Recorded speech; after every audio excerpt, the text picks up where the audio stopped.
नमस्कार. मी भाऊ तोरसेकर. तुम्ही बघत आहात प्रतिपक्ष. मित्रांनो, आज म्हणजे निकालाच्या दुसऱ्या दिवशी 17 जानेवारीला पुढारी नावाचं जे मराठी उपग्रह चॅनेल आहे, सॅटेलाइट चॅनेल आहे मराठीतलं, त्याचा संपादक प्रसन्ना जोशी यांनी मला आग्रह केला होता, म्हणून मी संध्याकाळी पुढारीच्या निवडक पत्रकारांसोबत ज्या गप्पा झाल्या होत्या त्यामध्ये मला त्यांनी कॅमेरा घरी पाठवून सहभागी करून घेतलं होतं. आणि तिथे असलेले बरेच मृणालिनी नानिवडेकर असेल किंवा इतर अनेक पत्रकारांनी त्यांच्या परीने मला प्रश्न विचारले, गप्पा झाल्या, आणि त्यातून मला एक विषय सुचला आणि तो विषय मी आज तुमच्या समोर मांडतोय. विषय असा आहे की जे काही निकाल मुंबई महापालिकेचे आलेले आहेत, मुंबई महापालिकेच्या लांबलेल्या निवडणुकीचे जे निकाल आलेले आहेत, ते निकाल बघितल्यानंतर त्याचा अर्थ कसा लावायचा. शिवसेना म्हणजे उबाठा शिवसेना आणि मनसे या दोन पक्षांनी एकत्र येत, ठाकरे बंधूंनी एकत्र येत मुंबईतला ठाकरे ब्रँडचा दबदबा कायम राखला की नाही राखला. दीर्घकाळ 25-30 वर्षापासून जी सत्ता ठाकरे कुटुंबाकडे होती, ठाकरे परिवाराकडे होती, उद्धव ठाकरेंच्या इशाऱ्यावर महापालिका तांडव करत होती किंवा गर्भा नाचत होती, ती महापालिका आणि महापालिकेची सत्ता उद्धव ठाकरे यांच्या हातून निसटलेली आहे आणि ती भाजपकडे गेलेली आहे. पण हे सगळं होत असताना उद्धव ठाकरे यांचा पक्ष किंवा ठाकरे ब्रँड अशी ज्याला नाव दिलं गेलं, ज्याला ते दोघे भाऊ शिवशक्ती म्हणतात, त्यांचा सुपडा साफ झालेला नाही. मी तर एक वेगळा व्हिडिओ लगेच टाकलेला आहे काल 17 तारीखला, की उद्धव ठाकरे यांचं मी अभिनंदन केलंय की त्यांनी आपली अब्रू राखलेली आहे. अपेक्षा एवढी नव्हती, माझी नव्हती, मी प्रामाणिकपणे सांगतो 50-60च्या आसपास ठाकरे बंधू येऊन अडकतील असं वाटलं होतं, पण त्यांनी 70चा आकडा पार केला एकत्र. मी त्यांचं अभिनंदन केलं. पण हे करताना त्या सगळ्या निकालाचा अर्थ, भाजप हा 90च्या घरात गेला आणि त्यापेक्षा जवळजवळ 25 जागा भाजपच्या उभाठाच्या कमी झाल्या, उद्धव ठाकरे यांच्या कमी झाल्या. मग एकनाथ शिंदे आणि उद्धव यांच्या बेरीज करून त्या 100 वगैरे होतील, हे सगळं करता येतं. तसं द्राविड, गांगुली, आणखीन कोण, लक्ष्मण, त्यांच्या रन्सची बेरीज केली तर गावस्कर आणि सचिन तेंडुलकर मागे पडतात, हे खरं आहे. पण ते क्रिकेट नियमाने खेळलं जात असल्यामुळे आणि सभ्य माणसाचा खेळ असल्यामुळे असल्या बेरजेतून सचिन आणि गावस्कर यांना मागे टाकलं जात नाही क्रिकेटमध्ये. ते फक्त पत्रकारितेमध्ये होतं. वडाची साल पिंपळाला लावायची आणि पपईचं झाड निर्माण करायचं, हे चमत्कार भारतीय पत्रकारितेमध्ये आणि प्रामुख्याने मराठी पत्रकारितेमध्ये होऊ शकतात. आणि त्या पपईच्या झाडाला उद्या फणस सुद्धा लागू शकतात आणि आपले मराठी संपादक ते फणस लागून त्यातले गरे काढून विकायला सुद्धा लागतील. मुद्दा इतकाच आहे की ठाकरे किंवा उद्धव ठाकरे आणि राज ठाकरे यांनी मिळून ज्या 70 पेक्षा अधिक जागा मिळवलेल्या आहेत, 71-73 जितक्या असतील, त्या 9 वर्षापूर्वी 17 मध्ये मिळालेल्या अख्ख्या शिवसेनेला मिळालेल्या, उद्धव ठाकरेंच्या नेतृत्वाखाली मिळालेल्या ज्या 84 जागा होत्या त्यापेक्षा कमी आहेत. भाजपने जो आपला 82चा आकडा होता तो 7-8 वाढून 89-90 पर्यंत नेलेला आहे.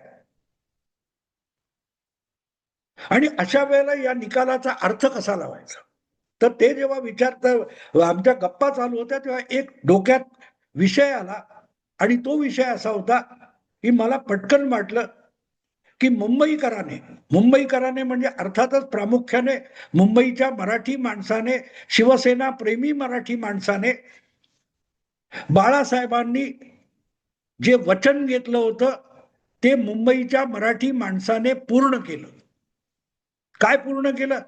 तुम्हाला आठवत असेल तर 2012च्या महापालिका निवडणुकीच्या वेळेला बाळासाहेब शिवाजी पार्कवर येणार येणार म्हणून उत्सुकता ताणली गेली होती, पण बाळासाहेब येऊ शकले नाहीत, कारण ते रुग्णाईत होते, रुग्णशय्येवर अखेरच्या घटका मोजत होते. आणि अशा वेळेला बाळासाहेबांचं रेकॉर्ड केलेलं भाषण एका पडद्यावर शिवाजी पार्कमध्ये दाखवलं गेलं होतं. आणि त्या भाषणामध्ये बाळासाहेबांनी अत्यंत गंभीर इशारा दिला होता. म्हणजे माणूस रुग्णशय्येवर पडलेला आहे, शेवटच्या घटका मोजतोय, तरीही तो किती हिंदुत्वाशी कमिटेड होता त्याची साक्ष बाळासाहेबांनी त्या 2012च्या निवडणूक पूर्व भाषणामध्ये दिलेली होती. बघा, तो ओवायसी, हैदराबादचा ओवायसी नांदेड पर्यंत आलेला आहे. याचं कारण असं की मुंबई महापालिकेच्या निवडणुका होण्यापूर्वी काही आठवडे नांदेड वाघाळा या महापालिकेच्या निवडणुका झाल्या होत्या आणि तिथे हैदराबाद मधून महाराष्ट्रात आलेले असाउद्दीन ओवायसी यांनी आपल्या MIM या कट्टर मुस्लिम पक्षाच्या वतीने ज्या निवडणुका लढवल्या होत्या त्यामध्ये धक्कादायक प्रचंड 13-17 काहीतरी नगरसेवक निवडून आणले होते. आणि काँग्रेसचं सगळं सत्तेचं समीकरण अशोक चव्हाण यांचं, तेव्हा अशोक चव्हाण काँग्रेसमध्ये होते, ते सगळं समीकरण असाउद्दीन ओवायसीने बिघडवून टाकलं होतं. पण इतक्या रुग्णशय्येवर असताना सुद्धा, प्रचाराला जाण्याचं बळ अंगात नसताना सुद्धा बाळासाहेबांचा मेंदू हिंदुत्वाविषयी किती तल्लख होता बघा. ते त्या शेवटच्या भाषणात सुद्धा म्हणाले, अरे तो ओवायसी नांदेड पर्यंत आलेला आहे, सावध राहा, जागे राहा. त्यांचे सुपुत्र किती जागे राहिले हे आपण बघतोय. आजचे जे निकाल आलेले आहेत, तब्बल 12-14 वर्षानंतर त्या निकालामध्ये बाळासाहेब 2012च्या नोव्हेंबरमध्ये गेले. त्यावेळेला जानेवारी 2026 आहे, म्हणजे 12-13 वर्ष होत आली. आणि त्यानंतर तो ओवायसी इतका महाराष्ट्रभर पसरला की 165 वेगवेगळ्या महापालिकांमध्ये 165 नगरसेवक असाउद्दीन ओवायसीच्या MIM पक्षाचे आलेले आहेत. छत्रपती संभाजीनगर या महापालिकेमध्ये भाजप बहुमताने निवडून आलाय, जवळजवळ, थोडंफार कमी असेल माहित नाही, पण भाजपची सत्ता येणार. पण त्यापेक्षाही मोठी गोष्ट की तिथे ओवायसीचा पक्ष दुसऱ्या क्रमांकाचा आकडा घेऊन आलेला आहे. 2 नंबरचा पक्ष कोण? भाजप 1 नंबर, 2 नंबर ओवायसीचा MIM. मुंबईमध्ये ओवायसीचे 7 का 8 नगरसेवक निवडून आले आणि त्यापेक्षा राज ठाकरेंच्या नगरसेवकांची संख्या कमी आहे. हे लोक ठाकरे ब्रँड म्हणतात. यांना आपल्या पित्याची किंवा काकाची वेदना तरी ऐकलेली आठवते का, लक्षात आहे का, हा प्रश्न आहे. म्हणून हा व्हिडिओ करताना माझ्या डोळ्यासमोर ते बाळासाहेबांचं भाषण आहे की अरे तो ओवायसी नांदेड पर्यंत आलाय. त्यानंतर काही दिवसात, मोजक्या दिवसात बाळासाहेबांनी या जगाचा निरोप घेतला. पण रुग्णशय्येवर, मृत्यूशय्येवर पडलेला माणूस हिंदुत्वाविषयी किती हळवा आणि जागरूक होता, संवेदनशील होता, त्याचा मागमूस तरी राज ठाकरे आणि उद्धव ठाकरे यांच्या गेल्या काही महिन्याच्या बोलण्यातून, भाषणातून आपल्याला दिसला का? आणि दिसला नाही. म्हणूनच जो पल्ला ओवायसीने गाठलाय त्याचं दुःख या दोघांना होईल असं मला वाटत नाही. मला ते भाषण तेवढ्यासाठी आठवलं. मला माहितीये आता उद्धव ठाकरेंचे एकूण महाराष्ट्रामध्ये किती आलेत, ते जर ओवायसी पेक्षा कमी असतील. ओवायसीचे महाराष्ट्रभर निवडून आलेले नगरसेवक हे उद्धव ठाकरेंच्या उभाटा शिवसेनेच्या जवळपास जाणारे असतील किंवा अगदी अर्धे असतील. उभाटा सेनेच्या संख्याबळापेक्षा ओवायसीचा आकडा फक्त निम्मे असेल तरी तो प्रचंड आहे, कारण तो महाराष्ट्रातला नाही, तो हैदराबादचा आहे.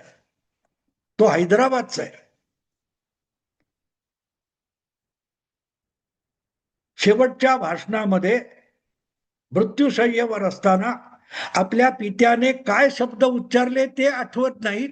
ते उद्धव ठाकरे सांगतात मी पित्याला शब्द दिला होता की शिवसैनिकाला मुख्यमंत्री करीत. कोणाच्या डोळ्यात धूळफेक करता जरा सांगाल? कधीतरी आमच्या पत्रकारांचे डोळे उघडणार आहेत का हे प्रश्न हे लोक पत्रकार कधीतरी उद्धव ठाकरेंना विचारणार आहेत का? ते भाषण आठवा, त्याच्यात बाळासाहेब तुमचे जन्मदाते काय म्हणाले होते, माझा बाप पळवला, माझा बाप पळवला म्हणून अखंड रडता. तो तुमचा बाप काय होता, त्याच्या भूमिका काय होत्या, त्याचे विचार काय होते, आठवतात कोणाला? पण तरीही एवढे सगळे गुण बाळासाहेबांच्या सुपुत्राने आणि नातवाने उधळले असताना मुंबईकरांनी मात्र बाळासाहेबांना दिलेला शब्द पाळला. लक्षात घ्या, लक्षात घ्या. बाळासाहेबांचं ते रेकॉर्डेड भाषण पडद्यावर ऐकणाऱ्यांचे डोळे, हजारो हजारो लोकांचे डोळे पाणवले होते की आज शिवाजी पार्कात बाळासाहेब, शिवसेनेची सभा आहे आणि बाळासाहेब जागेवर नाहीत. पाणावले होते डोळे. आणि बाळासाहेबांनी त्या भाषणामध्ये अखेरीस मुंबईकरांना, मराठी माणसाला आवाहन केलं होतं की इतकी वर्ष तुम्ही मला सांभाळून घेतलं आणि मी तुम्हाला सांभाळलं, यापुढे उद्धव आणि आदित्यला सांभाळा. लक्षात ठेवा मी काय म्हणतो वाक्य ते बघा, अजूनही रेकॉर्डमध्ये सापडेल. आजपर्यंत तुम्ही मला सांभाळलं, मी तुम्हाला सांभाळलं, यापुढे आदित्य आणि उद्धवला सांभाळा असं म्हणताना बाळासाहेब उद्धव आणि आदित्य तुम्हाला सांभाळतील असं आश्वासन देण्याचं धाडस त्या पित्याला, महामाणसाला झालं नाही. कारण कदाचित आपला मुलगा आणि नातू पुढल्या काळात काय काय दिवे लावतील याची आशंका बाळासाहेबांच्या मनात सुद्धा असावी. म्हणून महाराष्ट्राला आणि मुंबईला उद्धव आणि आदित्य सांभाळतील असं कुठलंही आश्वासन त्या शेवटच्या भाषणात बाळासाहेबांनी महाराष्ट्राला आणि मुंबईला दिलं नाही. पण त्याच मुंबईकराला आणि मराठी माणसाला आणि महाराष्ट्राकडून एक वचन मागितलं, एक शब्द मागितला की तुम्ही उद्धव आणि आदित्यला सांभाळा. लक्षात घ्या मित्रांनो, सांभाळा याचा अर्थ हे दोघे कर्तबगार नाहीये, त्यांना सांभाळून घ्या. मी जे काय उभं केलंय कदाचित ते मातीमोल करतील, त्यापासून सांभाळा.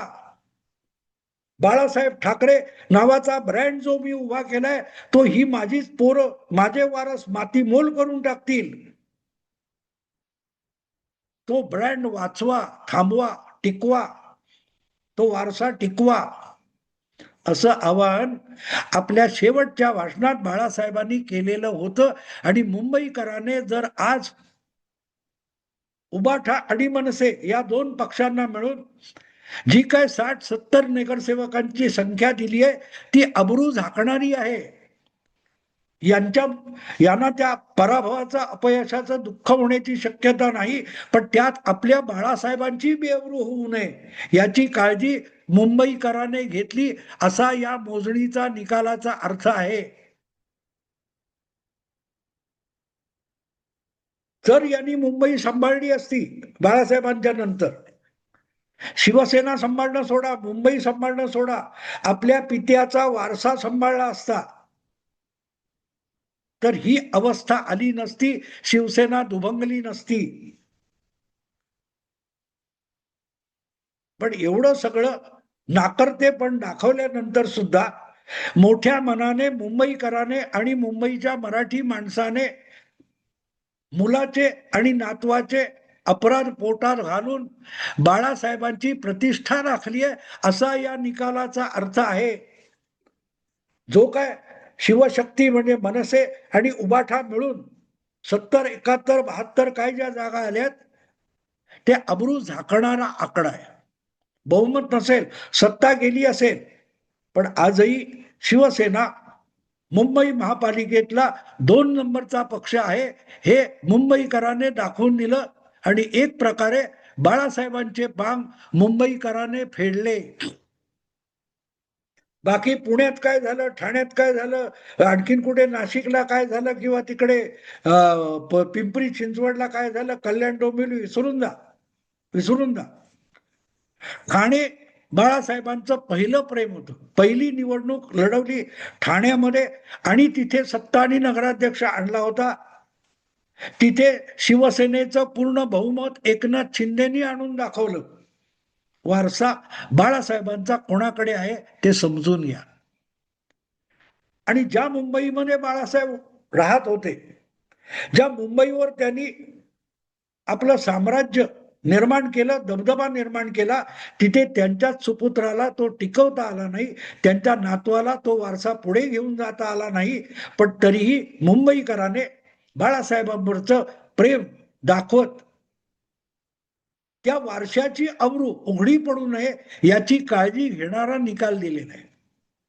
म्हणून मी जे शीर्षक दिले की मुंबईकराने बाळासाहेब ठाकरेंना दिलेला शब्द पाळला आणि ठाकरे नावाचा जो वारसा आहे, बाळासाहेब नावाचा जो वारसा आहे, त्याची प्रतिष्ठा टिकवली, इतकाच या निकालाचा अर्थ आहे.